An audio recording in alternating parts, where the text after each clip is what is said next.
In this video, I'm going to show you now how I actually would prepare everything to bring it over into Fusion so that the design I have made in Alias, I can actually one-to-one rebuild in Fusion.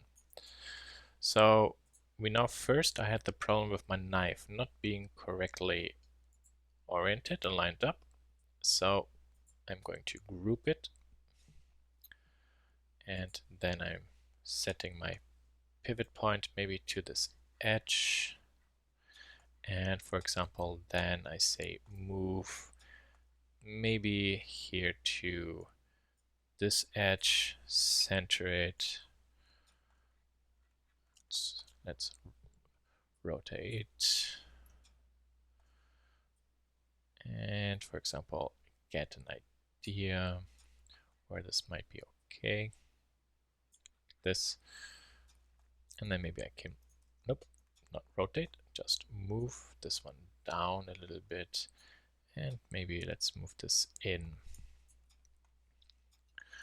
Okay, so let's go to a right view and let's go into the wireframe mode for everything. So my blade actually now, see, I made sure I used a copy that is not rotated. Okay, so this one I'm careful like when you're still inside the move tool, because I just did that again. So always, that's the reason why it's so important. Select nothing, select object. Maybe just make sure this one has no, yep, only rotated along the x-axis. Good. Okay, so this one I'm going to hide for a moment, because all this I'm going to ungroup, and then I'm going to apply a massive amount of unstitches. Try to click on everything. Okay, so everything here is unstitched. Then Shift Control, select curve on surface. Okay, and you know this was not really a good surface because this is closed. I'm going to break it. So I'm going to detach. Actually, keep originals. Nope. So let's see what I can do. I'm going to click. Oh, okay, here. Rotate, press Alt key, so it snaps to the midpoint. There, and I think this really should be exactly at the midpoint. Let's zoom in. Yeah, it is. Okay. So I split my handle into two parts. I'm actually curious, should we do this maybe with this one here? Yeah, so you can rotate it or Alt key, click, and there we have two sides. Good. Actually, I'm curious, how does this mesh look like? I see. Okay, so it's kind of like this dome. Select this one. Let's take a look at the mesh. Okay. Let's check something. What's G1? Perfect. Let's check G2. Yeah, and G2. No, that's tangent. Oh, hey, what's going on here? Nasty crap. Okay. Is this one actually positional? Yeah, it is positional. So hold on 1 second. Let's go to here. G1, G2. Ah, I see. Not really ideal. Well, hold on. We can fix this in Fusion. Okay, I select this one and do I change this one to degree 5? Oh no, there I don't need it. Maybe a degree 7. Okay, Because actually right now, let's do the same with this one, degree 7. There, okay, so we have a higher mesh. And for the sake of curiosity, let's go to this one and tangent and say this edge to this edge. Nope, modify both actually, revert. So this edge and this edge. Okay.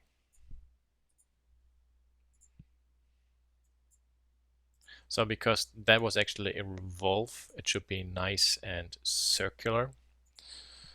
So there should not have been any problems with this one being tangent and tangent. Okay. Obviously this can't. Oh, it is. Well, never mind when I say obvious. Okay, perfect. So everything here is prepared. And now what we are going to do, let's show our knife.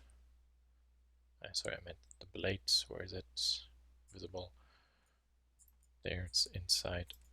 Select everything. Go to File, Export, Active as wire. And let's say a new export to Fusion. Let's go to Fusion and save. And now, of course, I have to upload everything.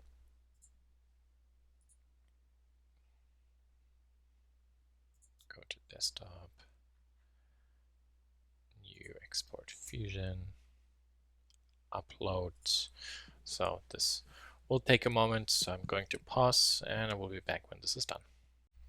Okay, so we are back. Double click it, let's open it, and then let's get started. So let's see all the stuff we have. Do we have an object that's solid? Oh, my blade is not stitched. Okay, I have to hide those shells for the moment. Right click, hide. So it's going to be easier for me to isolate my blade. Select it, patch, stitch. Oh, what's going on there? Okay. It doesn't want to stitch. No, that's odd. Okay. Let's stitch this one. Okay. Let's select everything again. Stitch. Oh, I must have not selected those faces by accident. Okay. Let's call this one blade. Hide it. And there are now all my different surfaces. Okay, so I can actually do all the trim and stitch here, but I actually do not want to do that in this mode. I'm going to do that actually now inside the design timeline. So I go to the design timeline. There we are. And let's start with the bottom part. So I go to patch and I'm going to move this stitch up, trim this. Please cut this one away. You and you, you and you, you and you. Cancel. Okay. There was cut. So see, it's actually pretty simple. The nice thing about this process in Fusion, you see, you don't have to do all those create intersection curves, well, which technically speaking, the 3D trim does for you anyway. So it's not really a big problem. So now let's go and see trim this one and cut, no, opposite way. This one, cut this part away. So you have to be a little bit careful now how you actually do the steps. so you don't by accident cut stuff away you might need. You cut this one, you cut this one, okay, you cut this part, you cut those two.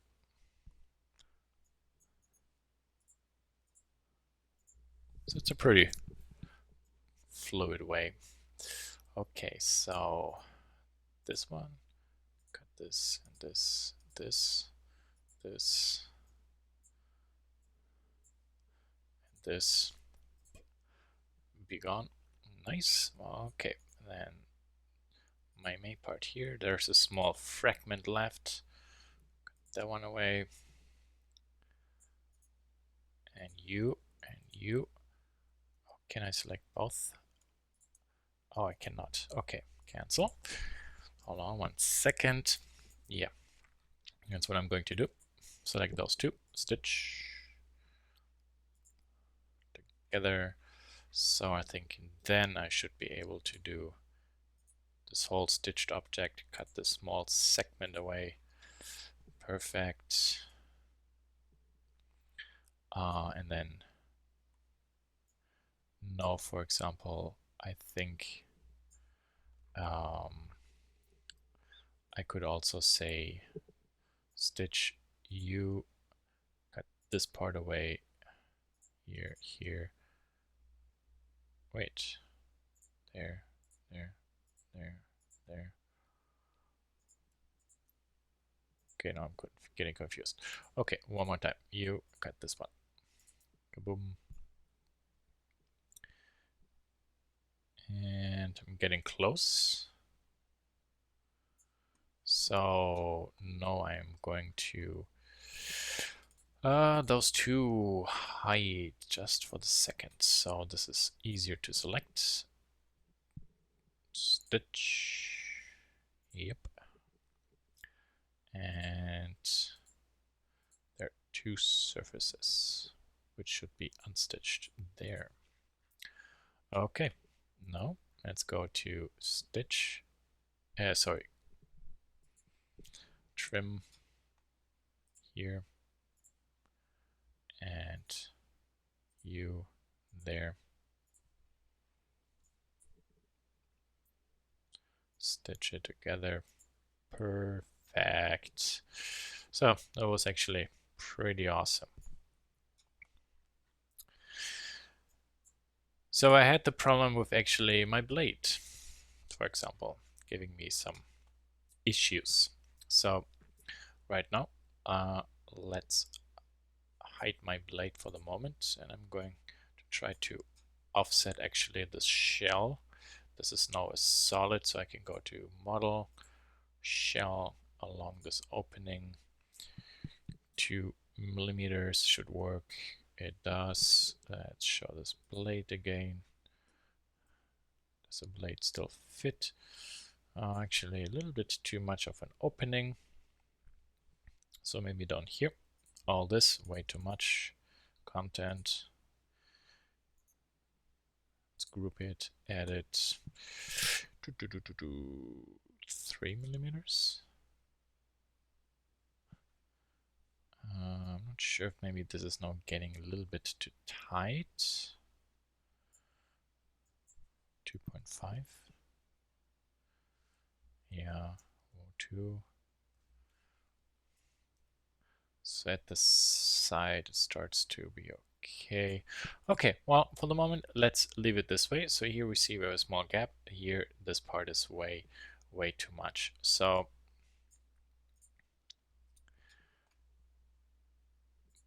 let's see, can we do with maybe any press and pull? So maybe we move this 1 millimeter up. And we get this crazy stuff. We slight explosion. Okay, so what could be a good alternative approach to this craziness of trim, stitch? So let's go back to here, and I would like you to see the following. select everything, and I go to boundary fill. Watch this. Hey. Okay, hold on. Oh, shoot. Let's go again. Boundary fill. Select everything. Select the cell. Yeah, the cell. Click OK. And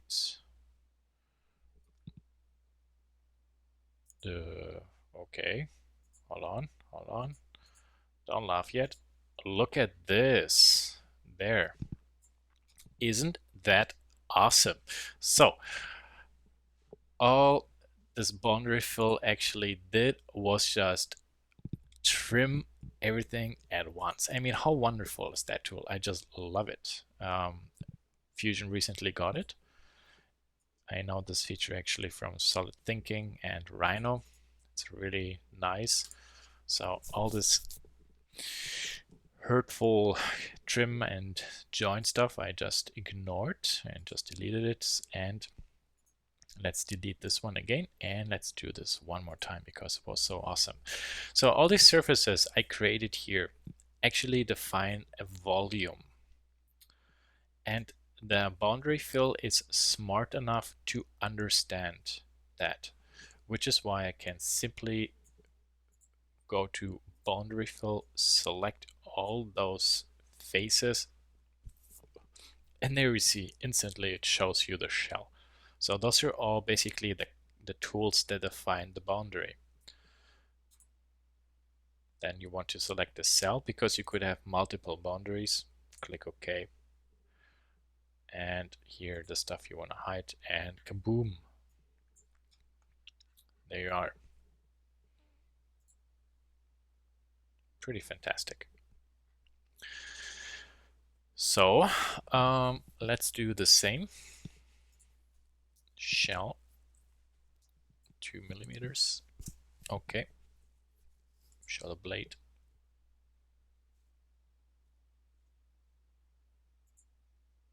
Hide all those unstitched surfaces. And now let's try again. How can we maybe adjust this face? So let's go to, I want to see which face it is. This one. Okay, so hide, and you, hide. Okay, so let's see what I can do. Is there any ability to maybe change this one? Maybe I could rotate this actually. So let's go to, is there a rotate function inside the design timeline? It is not. So not a big deal. I think for this part there's not, if I'm correct. There's only move, which just ignore what I said, has the rotate function built in. Okay, so now I have to reposition this one. So I go to transform, reorient, try to find, no, that's a tricky one. I try to find somewhere maybe a midpoint. And I think, yeah, let's zoom in and be precise. So I'm hiding this part here. Okay, let's go to side view. Let's see if this one lines up. Okay, so I only need a minimal rotation. So maybe, I don't know, a degree maybe, or 0.5. Nope, minus.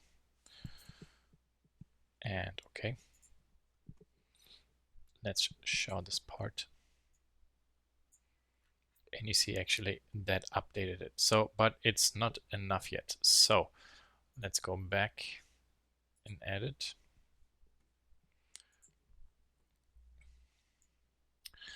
So I need to re-snap this one somewhere at the center.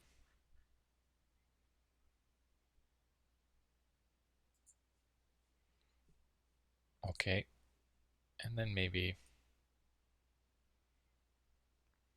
go a little bit more, like 2 degrees. Okay. And unfortunately, you see, this did not really do much, because I rotated this part after I did my boundary. Wah, wah, I didn't notice that, so my fault. So I go back to here. Then I go to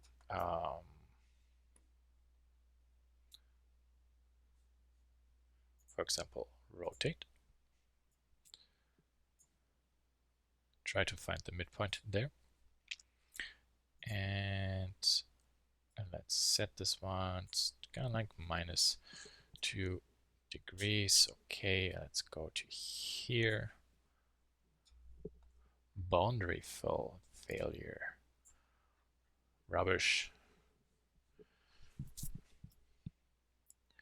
Let's take a look if maybe by accident I rotated this one so it doesn't include everything. And it does. It's true. You see, I rotated this one out of this edge. So not a big deal. Let's go to patch, extend, and this one, extend. Let's go back. So see, that's how easy you pacify a cranky surfacing tool. Where's actually my blade? Okay, why is this one show? Okay, interestingly, it's I was hiding that part. Bodies there, and this one there. So you see, now this is a little bit too much how I rotated it. So I can keep, for example, the blade a little bit visible, and I just have to go back to here and say edit. So I can do the same again. Rotate my view, and then readjust this one. Oh, I was actually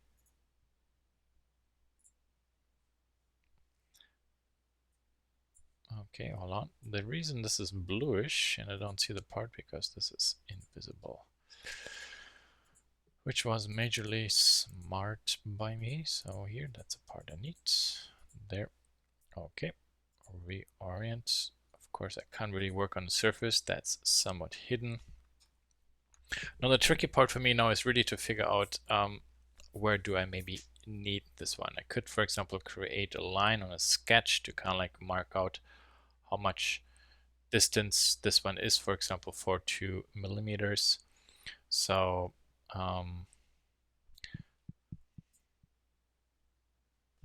oops, nope, 0, 0, 0. I'm just readjusting this one, okay, and then rotate this one down maybe by just 1 degree.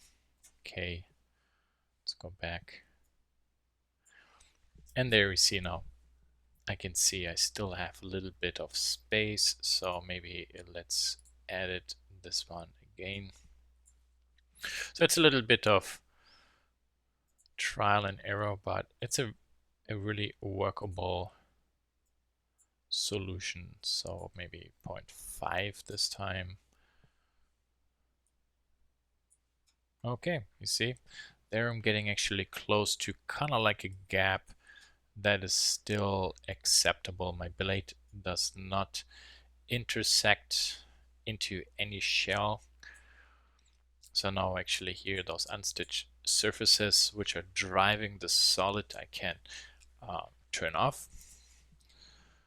So I don't need them anymore.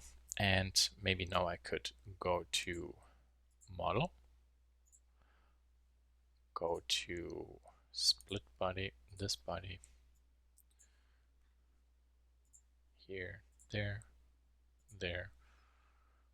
Turn this one off. Turn around, take a look at it. How does it look? Go to right view. And this actually looks really nice and fantastic. Now I could maybe here there's a tiny interference. It's kind of tight. Maybe the blade could actually now rotate the blade a little bit more just to fine tune its position. So what I'm doing, let's see. I'm going to go to transform, reorient to, yep, this orientation. Okay, right view. And now this is a really small and tiny adjustment I have to do. I'm going to maybe to this view. So I want to move it up a little bit this way, and this is just not much of a millimeter. So maybe 0.5. Let's take a look. I have also a gap there. Perfect. Let's go to the right view. Here it intersects, so now I have to rotate this a tiny bit, maybe by 1.75. Yeah. Let's move this one in.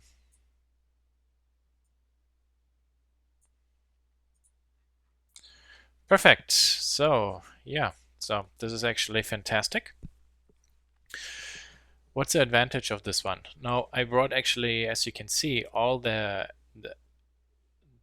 alias surfaces into Fusion, but not as a trimmed surface, but actually simply as the raw surfaces I used for creating the surface in Alias, and then created my new solid out of it. Everything is perfectly retrimmed and joined then in Fusion. So I have the pleasure of continuing then adding the rib structure, etc. just inside Fusion now. So this actually should be really nice to work with. Let's actually save this one just to be sure. And I'm actually curious about one thing. So let's say we go back to the base feature. Base feature is where we have all those initial designs or surfaces. So I can, for example, select this surface. And let's go to patch. And one of the problems you might see is there are no CVs to select on the surface. That's because Fusion, I think I would say, doesn't necessarily work that way. We can push and pull it. That means like expand it or offset it. But there's something called, that's really interesting, added face. And what added face is actually doing, it, let me maybe go to wireframe. It kind of subdivides the surface, the NURBS patch, and kind of like builds something like a T-spline object, like a polygon model. So it's a different idea how to manipulate and adjust. And then, for example, let's say maybe here I push this one down, not too much, and maybe those two corner points I do the same. So all those who had me in Blender before, what I'm doing right now is very similar to modeling on a polygon cage with sub-D surfaces turned on. Okay, and then you see this NURB surface was rebuilt because basically I think what happened is this NURB surface got transferred into a T-spline surface, and then once we're done, it went back into a NURB surface. Okay, so that's it, finished base feature, because I'm curious if this maybe had any impact actually on our design here. Unfortunately, I didn't really make any screenshot, so that was kind of silly. Wah, wah. Let's take a look if this looks somewhat remotely different. So actually, let's do something more drastic. Let's go edit. Let's zoom out, and for example, those two shells for those halves, I'm actually moving up right now inside my base feature. Because to be honest, I didn't try that one out yet. If we do something like this, if that actually does an adjustment also in the timeline. So let's maybe go on there, go to OK, move this one up maybe till there. OK, and it does. Perfect. So you see, you don't necessarily, or you can move elements inside the design timeline, as you see what we did here. But you can also actually edit the base feature.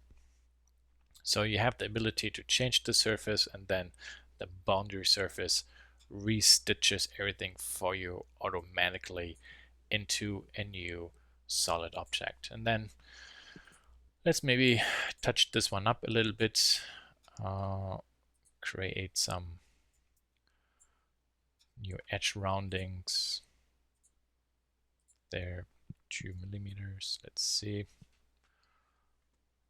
This looks somewhat okay. Let's go to a nicer corner style. So this is really nice. Curious 3, does that work? Maybe. Wow, it did, really? Let's see. Let's go to just shade it and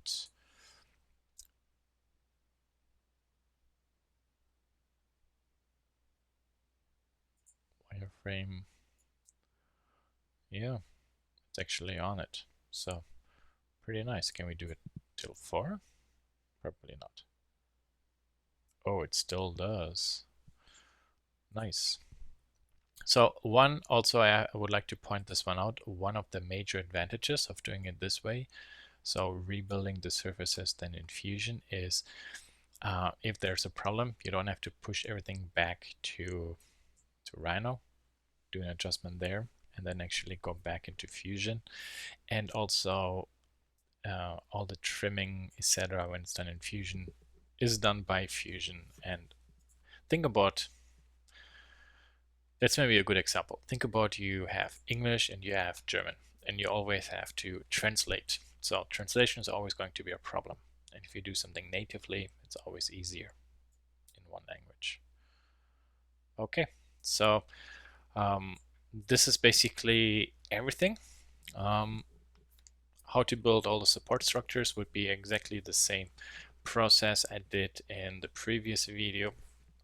But I wanted to take the time for this one here to show you how, for example, I could rebuild certain shapes we